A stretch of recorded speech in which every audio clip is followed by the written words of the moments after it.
And All right, so let's fast forward to YouTube. okay, so How did that come about? The first video, how'd you make the account? All that. So I'd made the account in high school, and I'd put a lot of sketches up there that were more classic comedy sketches that maybe went decently within the environment of my high school, and a few people in other grades started to know who I was just because of a few YouTube videos. So I went mini viral in my school. Because I actually remember seeing a video on Facebook, the Cog Dog. Yeah, okay. So that was after high school. So okay, so that wasn't at that stage. No. Okay. So after high school, in that gap year, I started to think more in terms of marketability and what are the sort of tropes that are going to go well online. So there was a lot of, there still is, but there was a lot of in public stuff going well. So the pranking, the things like that. And the way I sort of saw it was, all right, if I've just had this little sort of mushroom of people knowing me in my high school, how can I do that on a little bit of a bigger scale? Okay, so you already had, as you mentioned, you had people from your high school recognizing you and following all your stuff on your YouTube channel. Yeah. Okay. Yeah, and then I went, okay, let's try to get a following of my local area. Right.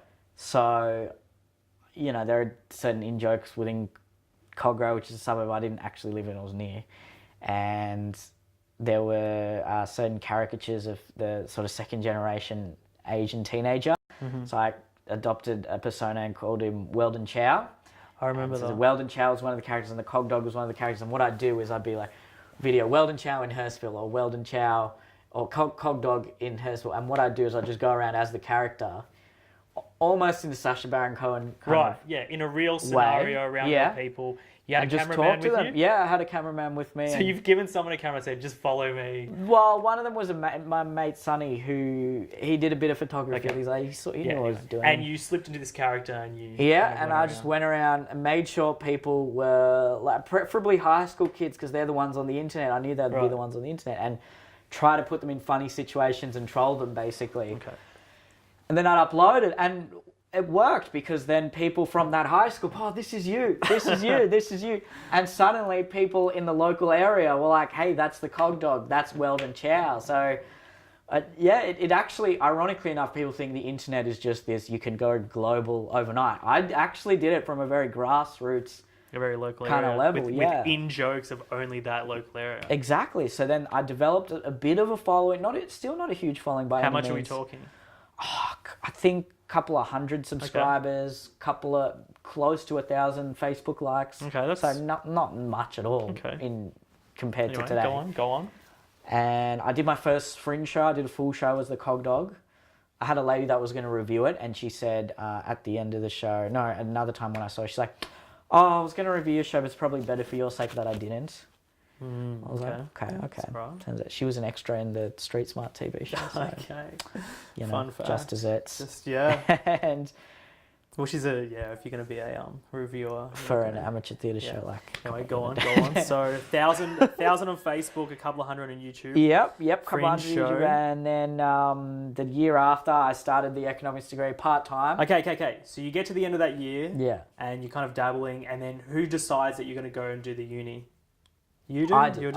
It was always the plan. It was always the plan. Okay. I wasn't making any money from what I was doing. Right. The teaching was going incredibly well. Okay.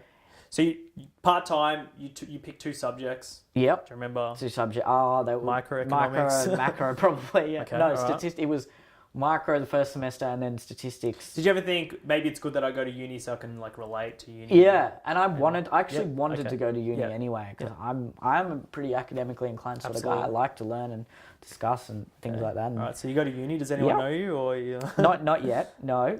One guy knew me. He was from Sydney Tech, which was a neighbouring selective school that I made fun of with the Weldon. So Weldon Chow was from Sydney Tech.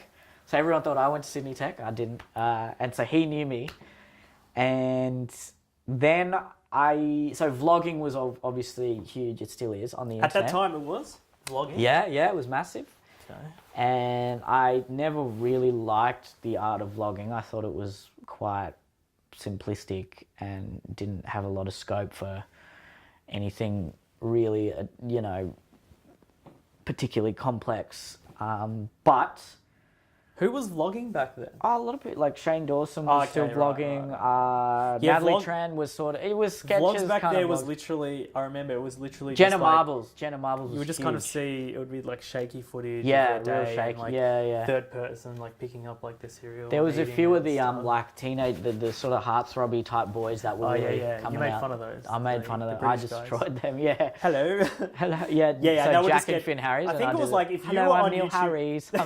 If you were on YouTube back then, it was like a gold mine, wasn't it? It was just like money coming in from everywhere. It still is, but they just started the monetization. Yeah. And I was so excited when I got monetized that I was refreshing the video. When was that? Late 2012, I think it would have been. During your first year at uni?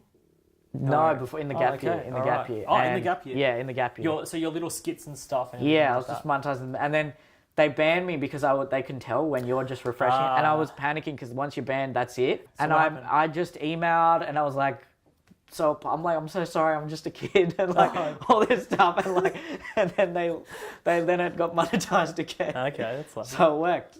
I just pandered. All right. And not pandered. What is it? Like just sulked. Yeah. Anyway, take it from like you're at uni and stuff. Yeah. I want to know about those days.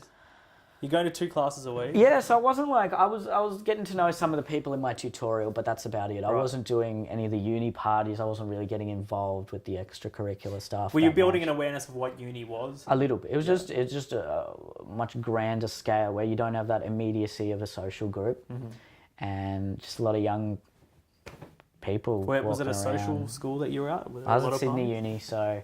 Quite academic. It's kind of like Melbourne Uni, probably. Yeah, a lot of, I think, mostly kind of sort of private school type kids. Everyone was very nice in my tutorial. Really, really nice. Made a good group of friends there, and I should, I should actually message them. They're cool guys. I remember you did like you made a video at uni or something like that. Yeah, I've made a few. I made a Weldon Chow at UNSW, which was not the uni I went, but that's because UNSW is like that. Well, it's stereotypically the Asian uni. So I went there. I was pretty brutal in that video. So Weldon Chow's meant to be from Hong Kong, and he hates people from mainland China. So I was just saying all these racial slurs to him, like, fucking mainland cunt, go back to your fucking... Who inspired this character? A guy I went to high school with. He's completely moulded of a guy I went to high school with. He's even in the Weldon Chow video, and once or twice he's asked me, he's like, oh, you mean is Weldon Chow based on me? I'm like, no, what are you talking about? What are you talking about, bro? I still talk to him. I'm still friends with him. Okay. And I think he would know now. And... yeah. So that's 2010? That's 2013. This is 2013. That's 2013. You're at uni. Yeah. Okay. Yeah. And you're still putting out the Weldon Chow kind of videos. A little bit, but I wanted to showcase my character acting, so I thought, well, rather than just doing a vlog as myself, let me do vlogs as different characters. And I did a little short-lived series called Character Vlogs. They're all still up there, where I just do different accents and do a vlog as a character.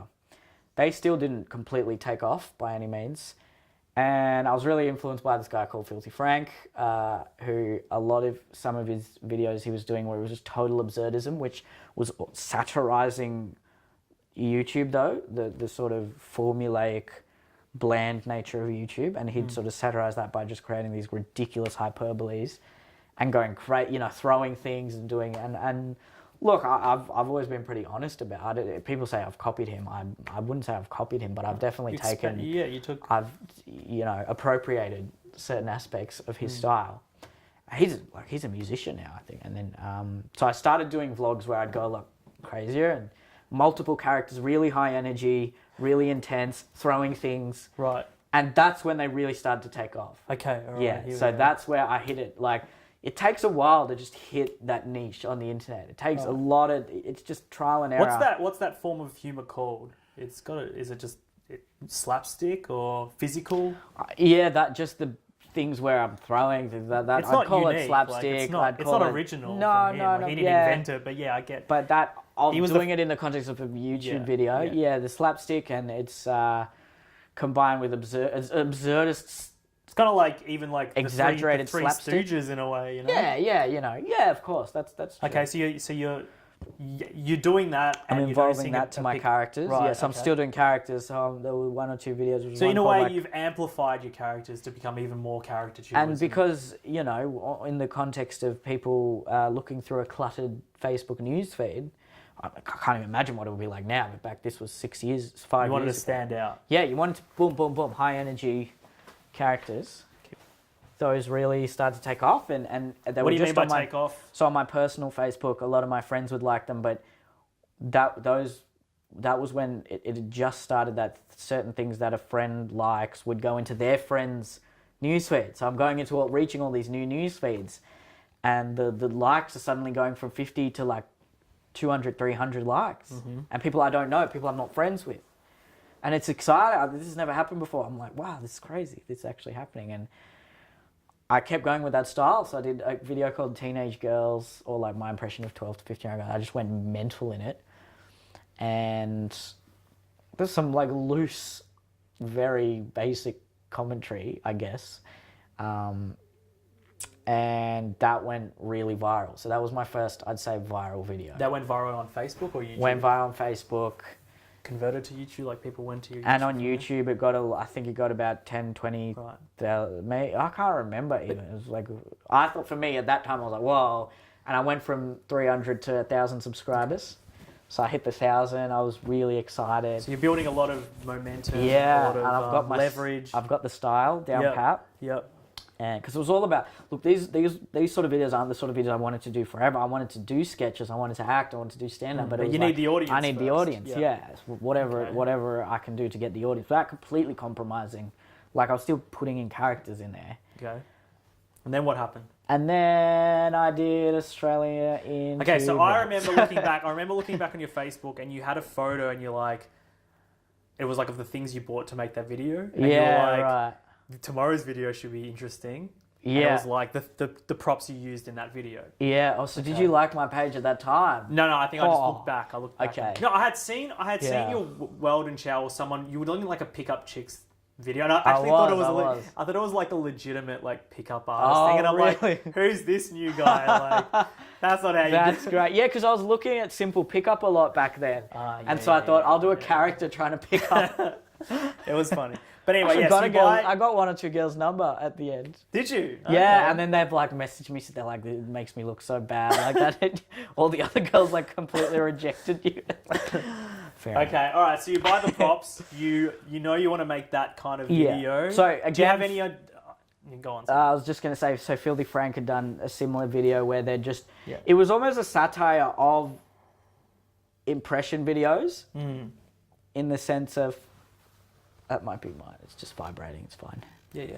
And so he did one like 100 accurate accents in 2 minutes. So there were all these accent videos, and he just parodied that completely by just being like completely caustic, simplistic portrayals of the generic cultural stereotype from that.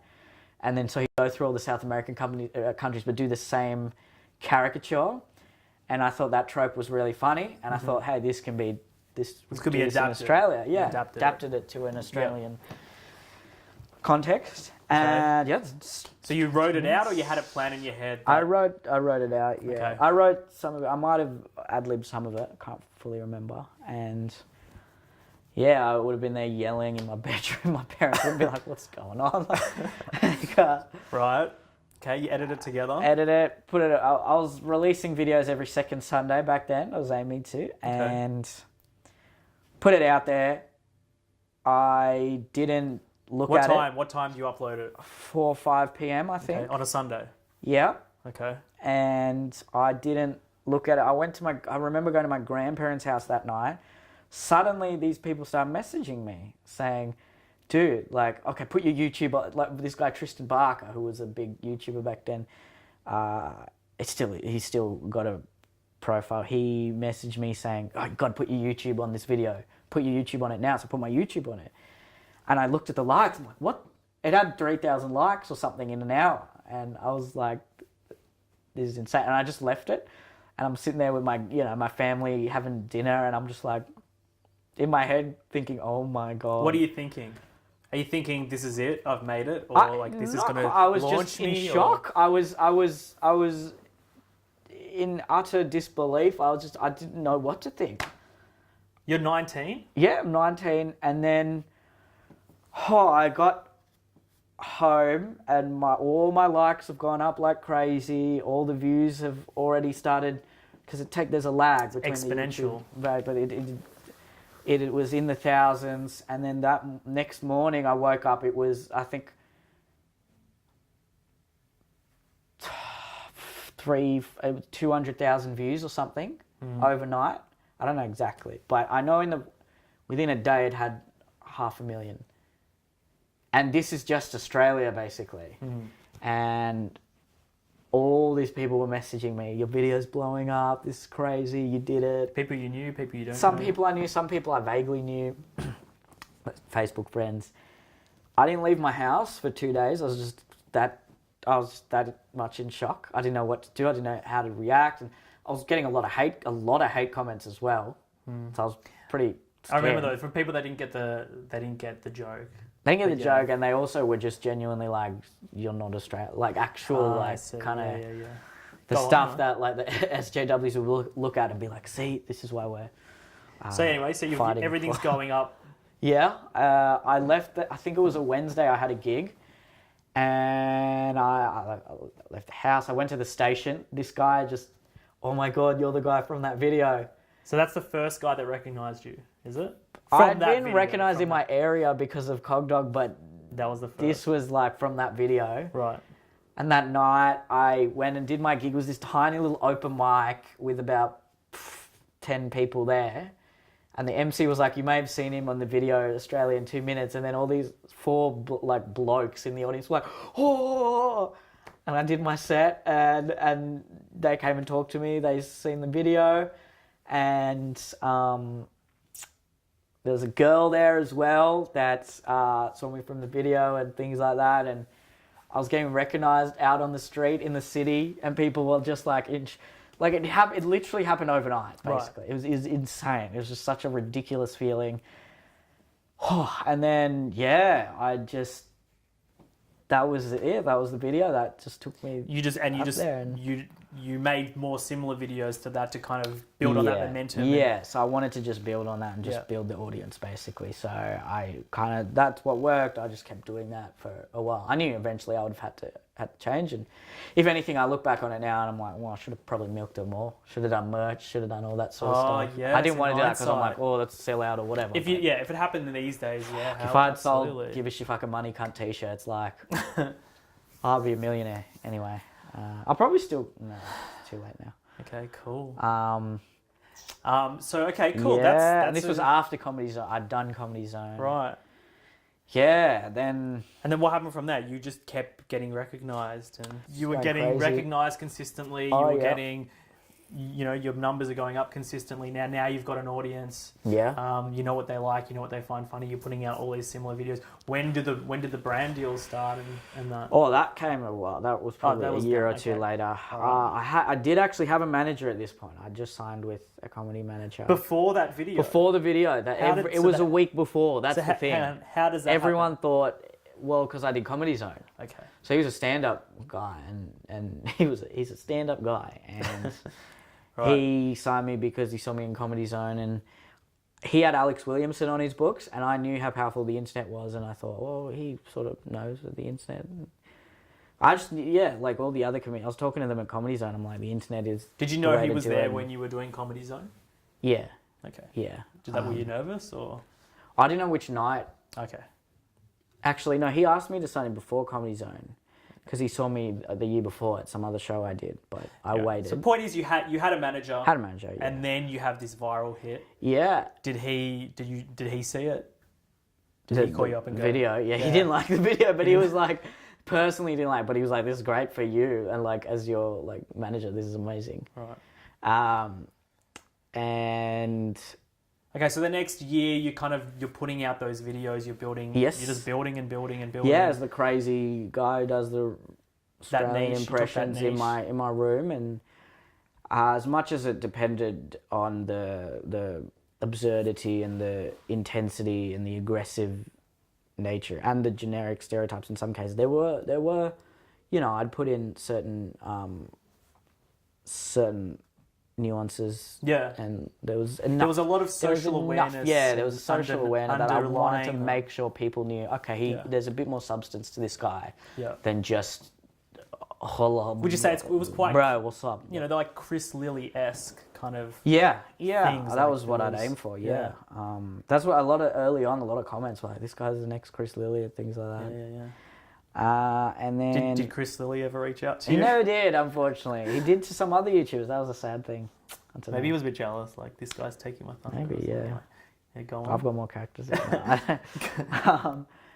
Okay, so you're building, yeah, just building, you're doing your building, comedy. but now I have an audience. Now you have an audience. So I didn't have to play the sort of festival game and build up an organic stand-up audience. I've got the stand-up audience. So I did the first show that year and sold out the Comedy Store at 19 and that's in Sydney. Yeah, right. So it's not a huge. It's a well-renowned comedy venue in Australia, and my first year at the Melbourne Comedy Festival, I sold out a 130-seater for the 22 nights or whatever it is, which is unheard of in the first year of someone doing a show.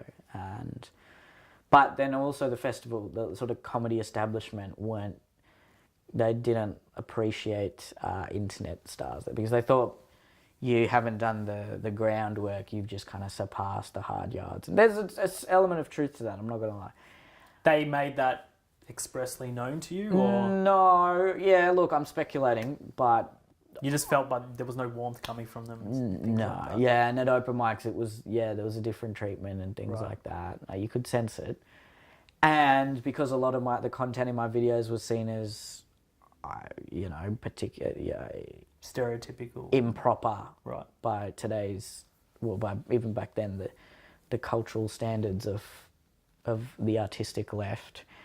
And that's quite steeped in comedy in Australia, so I think a lot of that came into play as well, like, oh, he's racist, he's this, he's that.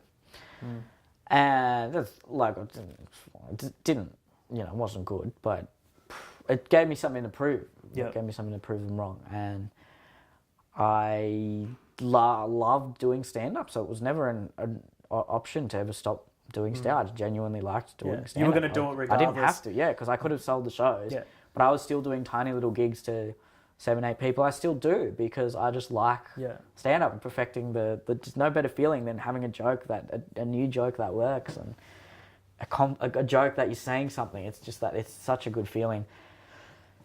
And then I was doing it full time, so I dropped out of uni at the end of that year. I'd only done a semester's worth of uni because it was part-time for a year.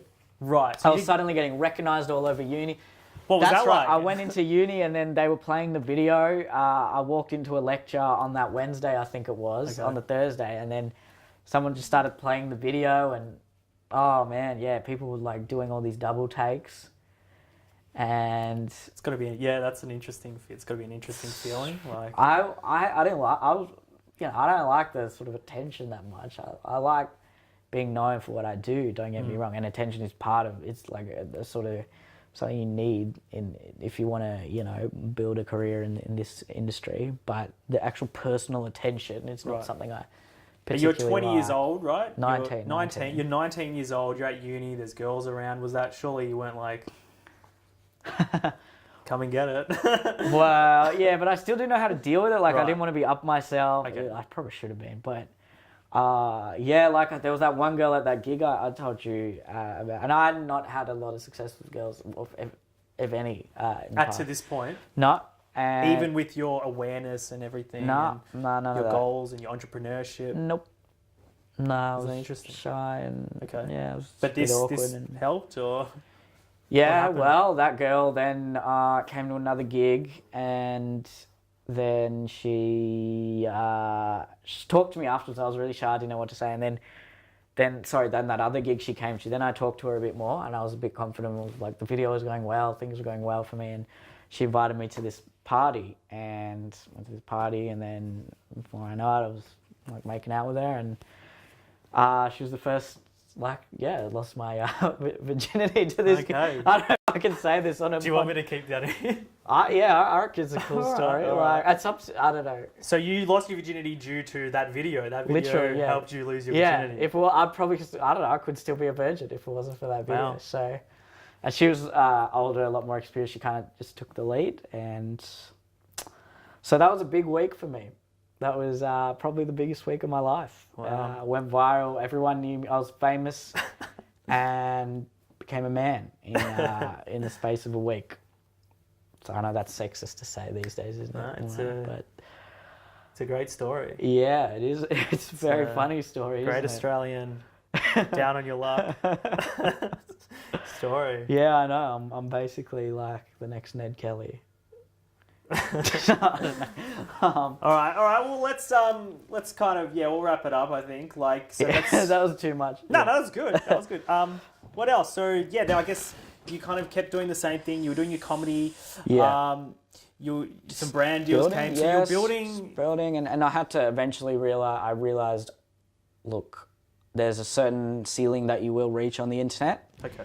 At that time in particular, maybe it's so you had that change right now, but I want to use the internet to then get into traditional media. But there was there still isn't. There's no knowledge of just how powerful the internet is at some of when it comes to the gatekeepers of traditional media. Who were the gatekeepers? The people, the heads of content, the producers. They do the casting? They choose who's They have a say in it, yeah. Okay. Yeah, and I think they're starting to come to terms with the fact that people with an online audience have a following, but I don't think they truly realise just how big and powerful that following is. Did you have to do anything actively different to transition in, or you had you've got the same manager, you just allow him to kind of get you the roles and meeting people and things like that? Well, I just kept going with the internet stuff. I didn't do a lot of TV back then, or there was a few little stand-up spots I did that he might have organised, but really it was very limited, and it was more your exposure rather than... And I didn't like the few TV things I did. You could just tell it was just like this producer, that producer, so many people, so many voices, just saturating the artistic vision of whatever the piece was, and just really sanitized. And I didn't particularly like my initial TV experiences. There are a few good ones. Like I did 7 Days Later. That was really fun. What was that? This is a little short form TV show on the ABC Two, and it was like an improv TV show. So the fans we'd get the location or the inspiration on the Monday. We'd write it, film it, and get it out there by Sunday, I think. Okay. And it won a digital Emmy. Oh, okay. So I was 19. I was part of an Emmy. So it was an American produced thing or something? No, just won a digital, like a worldwide digital Emmy. Right. And digital Emmy, not an Emmy. Right. Okay. Yeah, that would have been a big. I thought the Emmys had a digital category. No. There was a specific digital Emmys, and. Yeah, I did that. There was a few other I was always sort of dabbling in little TV things here and there. Mm-hmm. But I just kept building the following and just more and more likes, more and more views, subscribers going up. Started doing different, but not just the Australia impressions, and, did some uni content, eventually got out of my my bedroom and wanted to actually produce some short films, and I did some stuff. I wanted to, the big thing then was my audience was so Australian. I wanted to have a global audience. Right. It was going to be very hard because everyone's so accustomed to that style. So I did Equality. Was the first, that was more of a sketch. That was in 2015. You wrote that?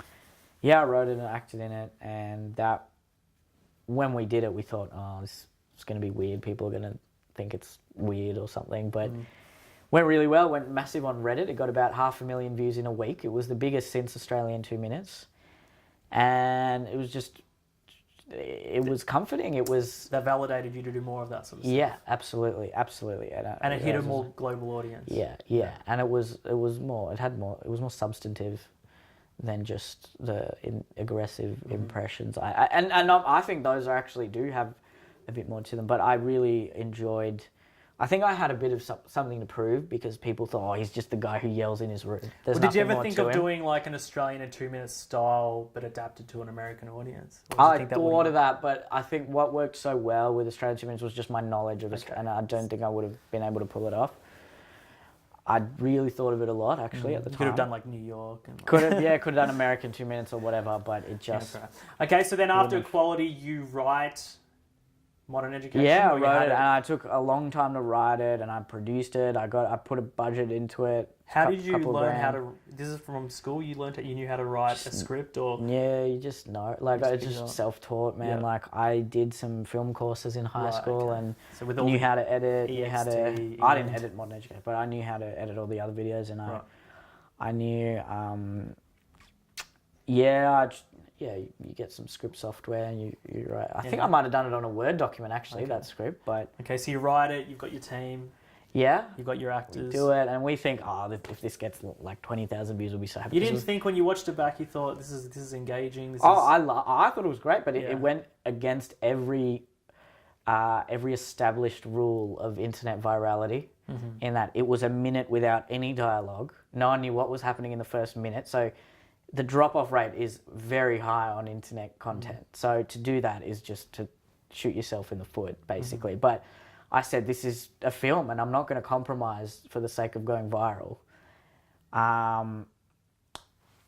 And yeah, because I'd had that personal experience with the comedy industry and just sort of being in the arts, you're exposed a lot more to that social justice, left-wing culture that wanted to silence certain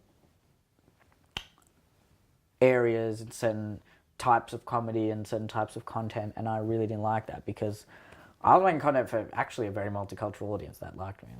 But that's where that sort of criticism came about, and yeah, it wasn't as mainstream at the time, that kind of like anti-political correctness stuff.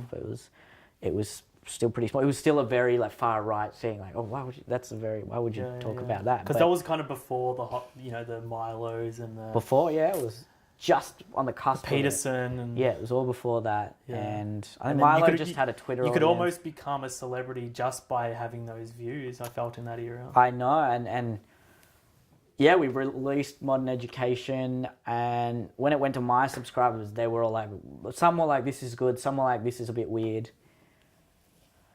Didn't go particularly well just that night, and then we woke up the next morning. It was similar to Australian 2 minutes. It's suddenly at 500,000 views, and yet it didn't go anywhere on Facebook. It was all American views, and all my Twitter mentions were going crazy.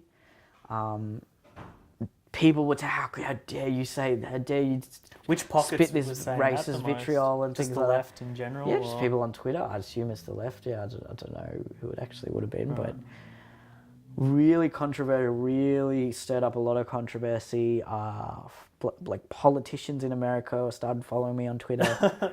The Libertarian candidate for president, I guess he came third after Trump and Clinton. He follows me. Oh, wow. Ron Paul.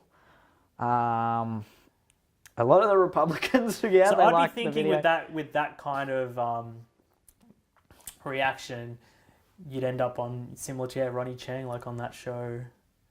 What's it called? Daily Show.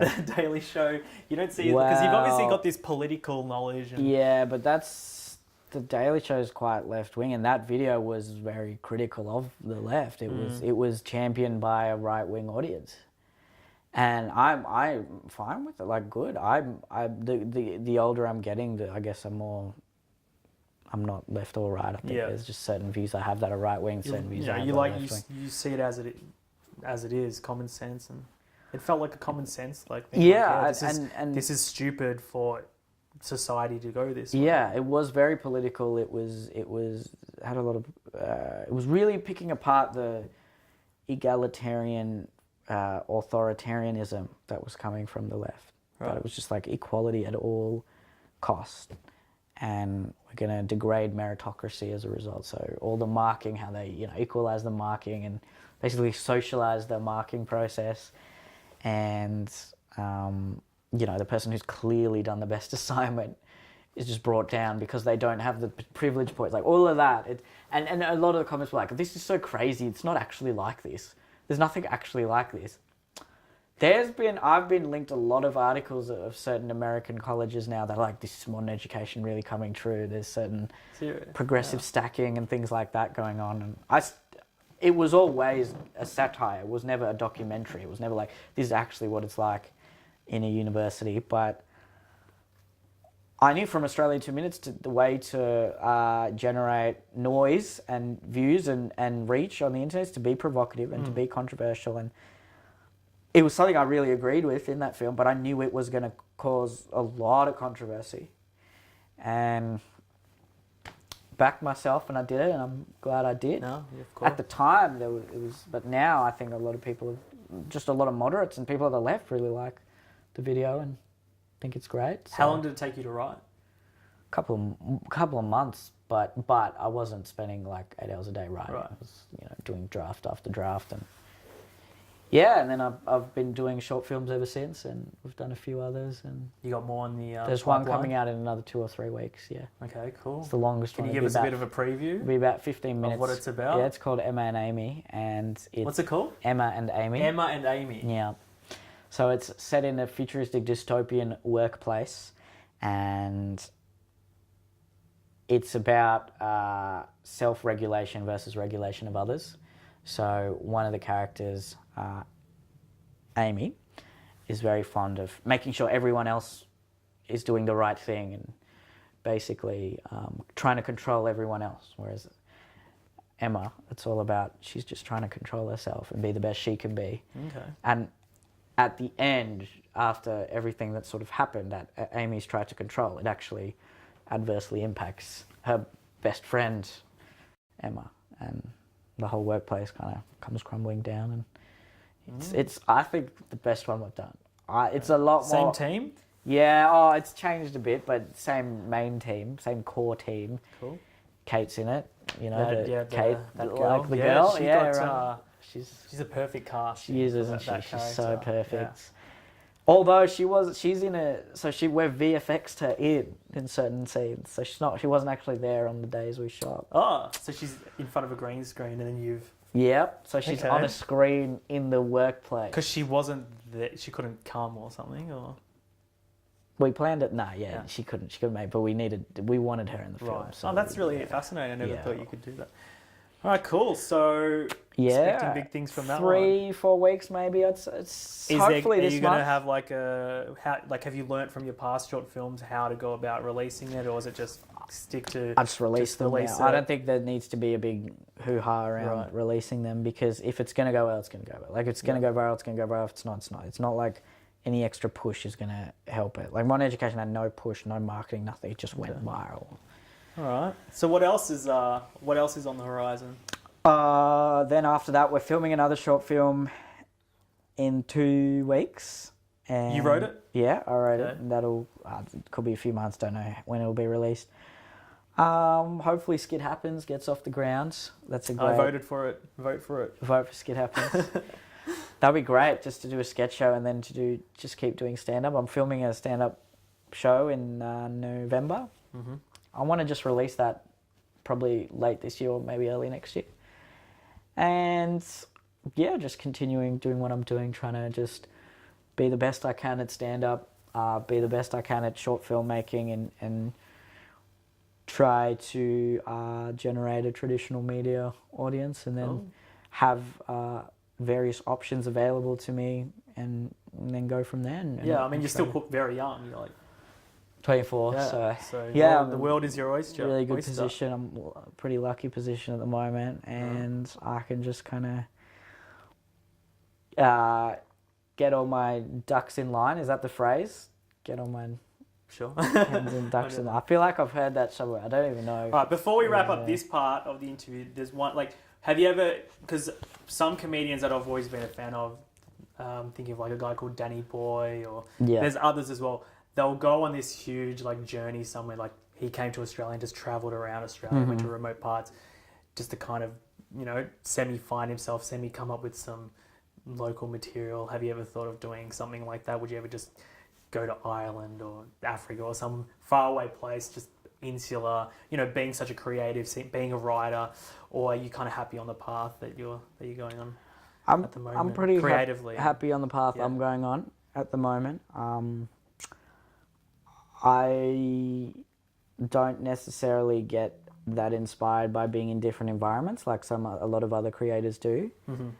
And it's more just events happening around me or people that I interact with that are what inspires me the most. Mm-hmm. It's not something I'm planning on doing, but I'm not discounting the possibility of ever doing something like that. Yeah, you're probably a bit too young for a midlife crisis anyway. So. Hey, all right, Neel. Larry King has this segment at the end of his interviews. He asks these kinds of questions. So we're going to go into these. Let's do it, and then we'll wrap it up. So his segment's called "If You Only Knew." So it's a classic rip-off. So it's going to get deep. Strangest fan encounter.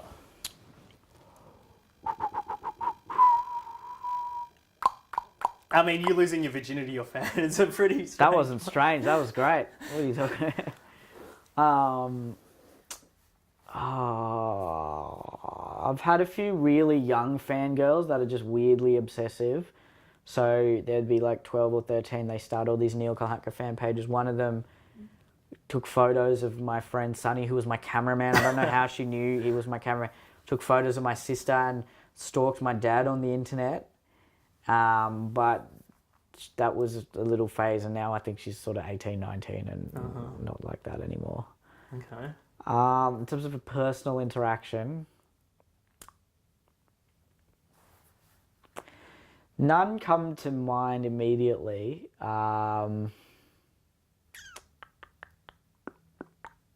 Yeah, I don't think I have any real crazy. Okay, that's a pretty crazy one. Okay, that's a pretty crazy one. Maybe after a few more short films. Maybe, you'll yeah. Get the Sign My Boobs or something. I've had that. Oh, yeah, okay. But I just don't call that crazy. Childhood celebrity crush. Eva Longoria.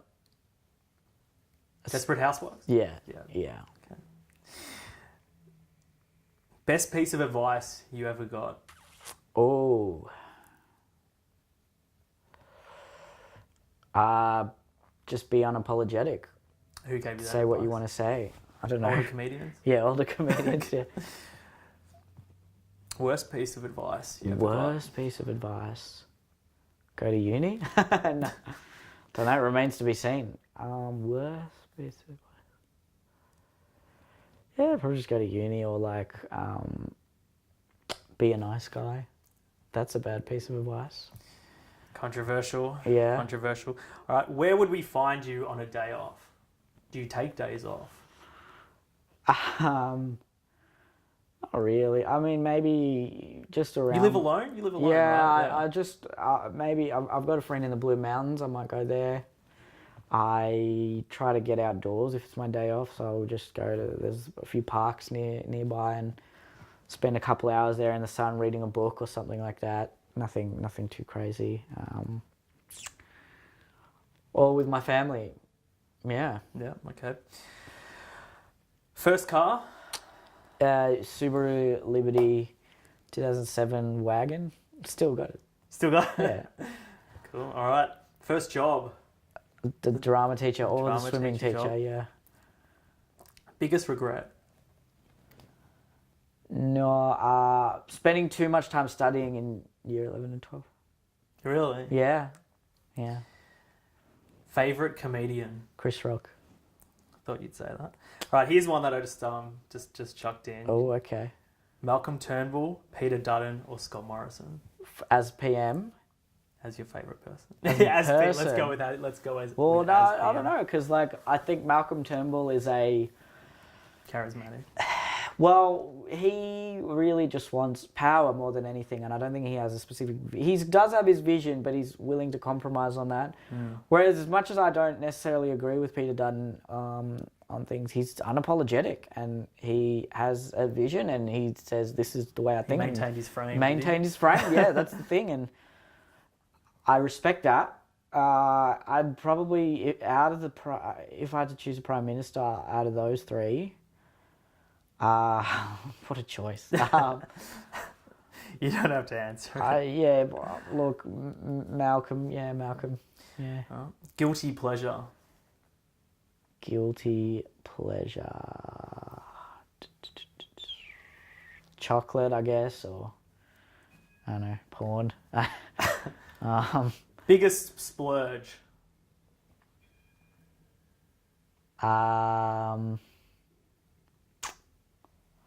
You save your money, don't you? Yeah, I'm pretty good with money. I don't really do huge. You bought splurges. a place? Yeah, That's I've got pretty a place. good for a 24-year-old in Sydney and Melbourne these days. Yeah, I'm in a very different position to a lot of people. I didn't have any HEX debt. But yeah, you're definitely not the, Gucci gang wielding. No, yeah, I'm not I don't not, like splurge that much.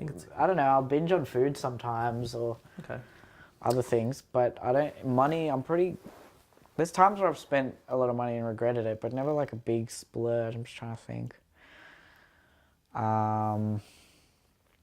We'll come back to that one. Okay, yeah, come back. Most embarrassing moment on stage? I dropped a microphone once. It's really awkward. I was a big crowd as well. You need to just intertwine that into the material? Yeah. I got absolutely no laughs at this gig in Reading in England, and I had to do 20 minutes. And so when I do a 20-minute set, the first 5 minutes and the last 5 minutes are my strongest. And so my first 5 minutes got nothing. I'm like, oh God, I got to move my last 5 minutes. After this first 5 minutes, a chuckle at most. I'm like, I'm screwed. And so I just started talking and just did about 16 minutes and got off stage. Why does that happen? Is the crowd a bit older than your demographic? Is it younger? Is it from a different... They just don't connect. Maybe, it's partly of the comedian. Maybe I wasn't on point with my delivery, or... I felt like I was good. I was having a good run of gigs though. And London audiences seem to really like me. Where's Other Reading? audiences It's like in Britain seem to really like me. But Reading, it's just... I'm going to say east of London. And it's sort of a... Okay. It's a small city. I think it's got a university there. Yeah, but I had a gig there. Okay. Paid well, but it was just... Did you have someone before you? Was it just... There was a MC before me, another Aussie guy. He did okay. Yep. But I just... It was pretty brutal. And there's been times I just haven't gotten any laughs. And I guess that's just part and parcel. It is, isn't it? Yeah. Of the gig. Well, that open mic in LA, that was another one. But that was still cool because it was like, comedy store. A time where you were starstruck. Ooh. I don't really get that. Who's the most famous person you've met? Because I remember when you're a bit younger, you did an ABC bit with the guy Jim Jeffrey. Colin Mockery. Yeah, that guy. I remember that was pretty big. Yeah, I get like super starstruck. Jim Jeffrey. I get more starstruck with like footy players for some reason. Like AFL and NRL. Like no one knows them outside of New South Wales and Queensland. Starstruck. So you go for the... When I was a kid, Bob Carr, the New South Wales Premier, came to our school, and I was like, it's Bob Carr.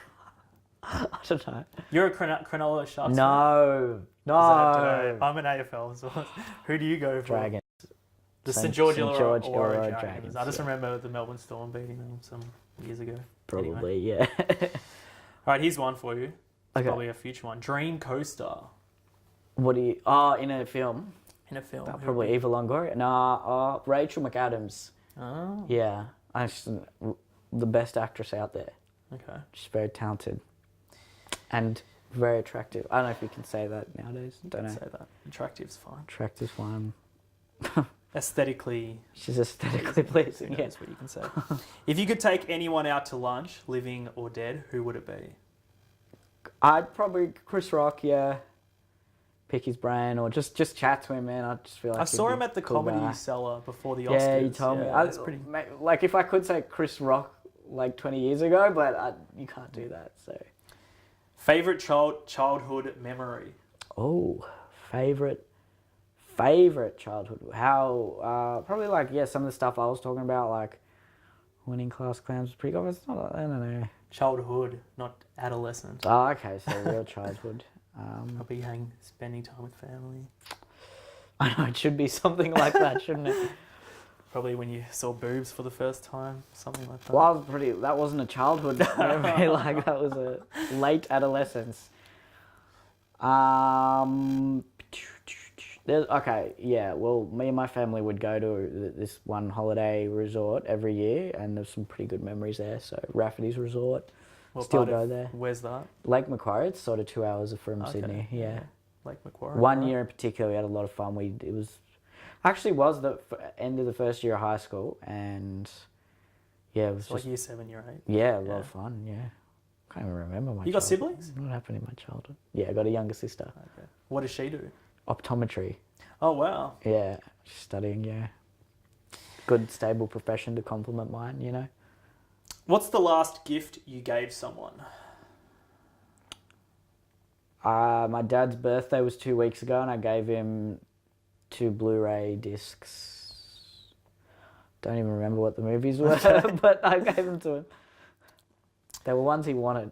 I remember that. I've got a question here. But you've pretty much covered it. What were you like in high school? I was a class clown-ish, but I was just well known by everyone. Still kind of a bit awkward and shy, but not. But you had for the most part, it sounds like you had a positive high school experience. It was normal, I'd say. It wasn't like amazing. Yeah, it wasn't we all like, teen angst and all that you know, sort of all stuff. that kind of thing, yeah. All right, here's one for you. What advice would you give a 15-year-old Neel Kolhatkar? Oh, man. Well, I don't know, because the advice I'd be giving him is due to my life experience that happened without me giving him that advice. So okay, you're getting it's a paradox. If I give him advice, then I'd be a different person to who I am today. Yeah, so I wouldn't give him. I'd say things are going to be great. That's what I'd say. Keep going. Yeah, I'd say keep going. Yeah. All right, a couple more. What talent do you most envy in others? The ability to remain calm in stressful situations. If that's a talent.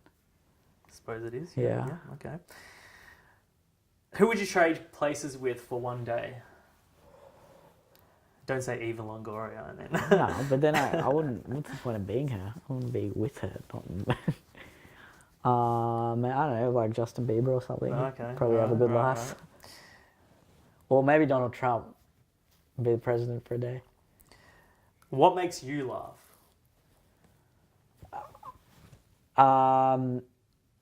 Okay, irreverent, unapologetic, caustic material that provides me with a new perspective on an issue that is relevant to me. That's just too convoluted. Do you have an example? Like, what's the last thing that did that to you? So I think Ali Wong is really funny. Okay. So she's a stand-up comedian on Netflix, and she's hilarious. She's just. So we're not talking about The Project here. Yeah, look, the project doesn't do it for me. I need the harder stuff. Right. I think. All right. Finally, last question: where is Neel Kolhatkar in 10 years' time? 34. I'd like to have a family by then. Yeah. To have a family, a well-established career, and just like to be just happy and content with myself, and just be continuing to do what I love, and not feel like I'm trapped or beholden to anyone, or not being my true self. And I don't want to, put tangible things on the plate, because then that puts pressure to actually. Cause I could say, Netflix special, this, that, but just doing what I love, and sort of being known for it, and just being happy and content with myself and the people around me, and yeah. Neel Kolhatkar, thank you so much for your time. Thanks for having me. And we'll see you soon in that short film. Yeah, hope you like it. All right. I'm not going to do any of that. Subscribe. That's it. That's it. Thanks, Guys. man. That's a good chat. Solid Learned chat. a lot about you. Yeah, wow. That's how I wanted to like structure it. No, I enjoyed that. I was in a space where I was just talking. There, Yeah. like, fuck. I think that's yeah. That's what you good. want as Oh, the absolutely. interview, yeah. Like I was like, shouldn't talk too much. Let him talk. It was good to talk about my journey. I haven't done that for a while. Okay, really, mate. really important years there. Turn this off. Hopefully everything recorded fine. Yeah, I think people find that sort of stuff interesting, you know, especially if like, if I press this,